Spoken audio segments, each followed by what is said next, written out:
Fernandinha pergunta: Você comentou sobre a relação entre a dívida dos Estados Unidos e uma guerra. Pode falar mais a respeito? Sim. A dívida dos Estados Unidos é impagável. Tá? Então vamos lá. Simples assim. Os Estados Unidos estão quebrados. Simples assim. Por que então os Estados Unidos não estão comendo titica como seria o caso nosso? Se a gente tivesse a dívida que os americanos têm, a gente estava comendo titica de porco no café da manhã, no almoço e no jantar. Por que, que eles não? Porque eles têm a moeda que é a moeda de troca internacional. Só por isso. Tá? Então, como eles têm um comércio internacional absurdo, absurdo, é absurdo o nível de comércio americano, tá? De interação, de trocas em tudo, em matéria-prima para um lado, industrial e tal, não sei o quê, é absurdo. Tá? E eles têm a moeda na qual é feito o comércio internacional há décadas. Eles conseguem emitir dívida pra cacete e ninguém fica. Todo mundo repara, todo mundo sabe, mas sabe aquele segredinho que ninguém conta? Sabe aquele teu tio esquisitão que todo mundo sabia que ele era esquisitão, mas ninguém comentava nada sobre o tio? Ah, o tio ele é excêntrico. Pois é isso.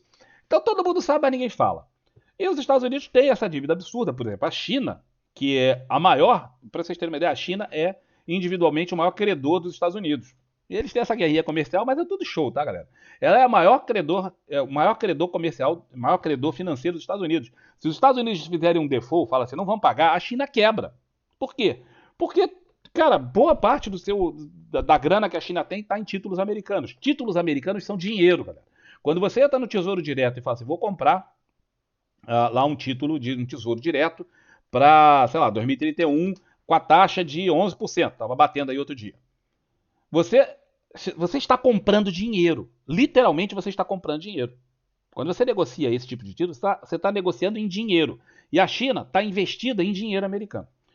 Pois bem, como a dívida é impagável, como é que você paga uma dívida impagável? Né? Como é que você paga? Primeira coisa que você pode fazer é chegar lá e falar, não vou pagar. Simples, acabou. Aí o planeta inteiro vai entrar numa grande recessão, tá? Vai ser mais do que uma recessão, vai ser uma depressão muitíssimo pior do que a de 1929. Mas é muito pior. Não vai ser pouca coisa pior, não, vai ser muito. Portanto, isso não vai acontecer. Como eu acabei de falar, se os Estados Unidos falarem não vamos pagar, a China quebra logo no dia seguinte. Os Estados Unidos quebram hoje, a China quebra no dia seguinte e o comércio mundial para. Fim. Tá? Então é checkmate, vai ser uma coisa muito, muito ruim. Portanto, eles não podem fazer isso. Como é que você tem uma dívida que você pode não pagar também? Você cria uma inflação violenta, violenta, e tem uma taxa de juros menor do que a inflação. Portanto, você tem uma taxa de juros, vamos dizer, de, sei lá, 6% ao ano. E você gira a inflação em 10% ao ano, e ao fim de X anos, a sua dívida diminuiu pra caramba. Por quê? Porque você tem taxa de juros negativa real. Né? A taxa real de juros é negativa. Então, supondo, a HP eu acho que não vai aceitar a taxa negativa. Eu nunca fiz esse teste. Eu nunca fiz esse teste. Vamos fazer um teste aqui. Vamos dizer que eu tenha R$ 1.000 no presente e eu tenho uma taxa de juros negativa, né? 5%. Cara, eu nunca fiz isso. Tá aí uma coisa que eu nunca fiz. E a minha dívida de R$ 1.000 vence daqui a 30 anos. Eu botei a taxa negativa em anos, vou botar em anos aqui também.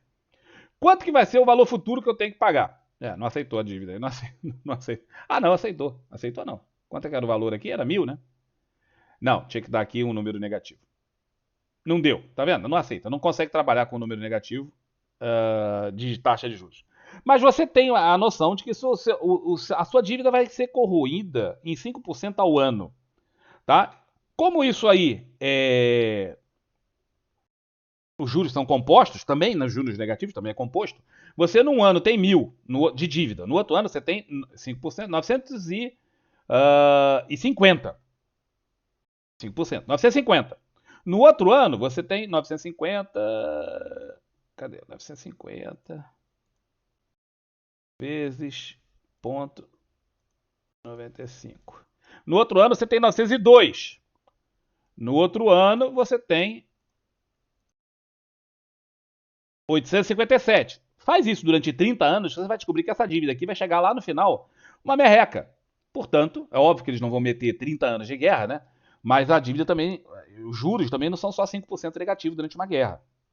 E é assim que você também consegue. Então, numa guerra violenta, uma guerra mundial, não é uma guerrinha merreca, é uma guerrinha mundial, você consegue diminuir esses juros, ou melhor, essa dívida, através de juros negativos e através de um outro troço. Vocês já ouviram falar de bônus de guerra. Tá? Esses bônus de guerra são uma forma que os países têm de arrecadar dinheiro durante essa fase e eles pagam, cara, é uma mixaria. É assim, bônus de guerra e paga lá 1%, 2%, é uma mixaria mesmo. Como as pessoas estão muito empenhadas naquilo, porque afinal de contas você não quer perder uma guerra, né? Até porque se você perder uma guerra, sei lá, com os russos, você não vai ficar muito legal. Imagina você perder uma guerra com os chineses. Aí os chineses vêm e ocupam o seu país. Que coisa linda. Né? Deve ser só alegria. Se eles tratam bem mal, né? Muita gente imagina numa coisa de ocupação. Pensa no japonês, a ocupação que eles fizeram na China tal. Tudo bem, em outros tempos tal, mas pensa na ocupação que eles fizeram na China ou na própria Coreia durante a Segunda Guerra Mundial. Como foi bonito para os caras já que estavam sendo ocupados. Você não quer ser ocupado por uma potência estrangeira. Acredite em mim. Então o pessoal contribui. E contribui pouquinho ali, porque a taxa de juros é ridícula. É 1%, 0,5% ao ano. Só que a inflação alucina durante as guerras. Né? Por quê? Porque não tem como você fazer nada. O comércio fica desestruturado, tudo funciona mal, a máquina toda industrial se vira para a guerra, tudo isso. Logo, a taxa de juros negativa desses títulos é absurda. E aí os caras conseguem diminuir a dívida e é assim que funciona. Explicação longa para uma coisa que não é tão simples das pessoas perceberem. A maior parte das pessoas não tem essa percepção.